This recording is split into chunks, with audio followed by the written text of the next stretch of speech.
Travel bans will have huge financial implications for airlines. Now, one of those is SAA, which is already struggling. Let's speak now to SA Flyer magazine editor, that's Guy Leitch, who joins us via Skype. Mr. Leitch, thank you very much for your time. The coronavirus pandemic, there's no doubt it's going to have a devastating impact on the embattled airline, that's the domestic airline SAA. Firstly, talk to us about the impact of this virus on the aviation industry as a whole. Yeah, good morning. It's been massive. In fact, we've seen already the weaker airlines are folding. Alitalia announced that it was bankrupt 2 days ago. Korean Airlines is now only surviving on state support. The next airline we expect to see collapse is Norwegian. And we're seeing the major U.S. carriers. Delta has announced that it's cutting 75% of its operations, United the same. So all these airlines are going to head into massive operating losses for the next, who knows, 3 to 6, maybe even 9 months. It's going to certainly do great damage to the airline industry and cut out all the weakest airlines, and I think that it's safe to say that SAA is definitely one of the weakest airlines. Yeah, and that's the question uppermost in mind to many of us. Will this pandemic spell the end of SAA? The answer to that question is it depends entirely on government.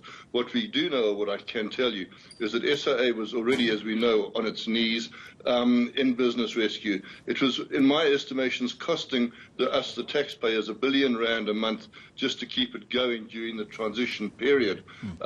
This amount could now rise to as much as R2 billion because a lot of the airline's operations have been further grounded.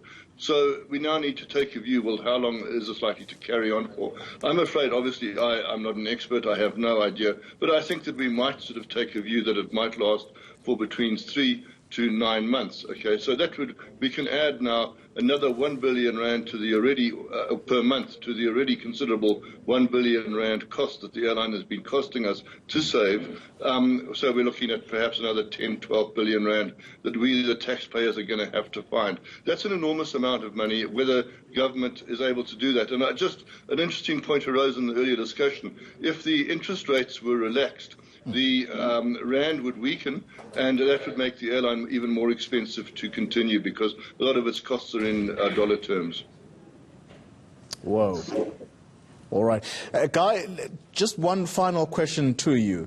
Does this issue of the coronavirus and its possible implications for SAA, does it expedite the retrenchment process that we already saw being announced by SAA through its business rescue practitioners?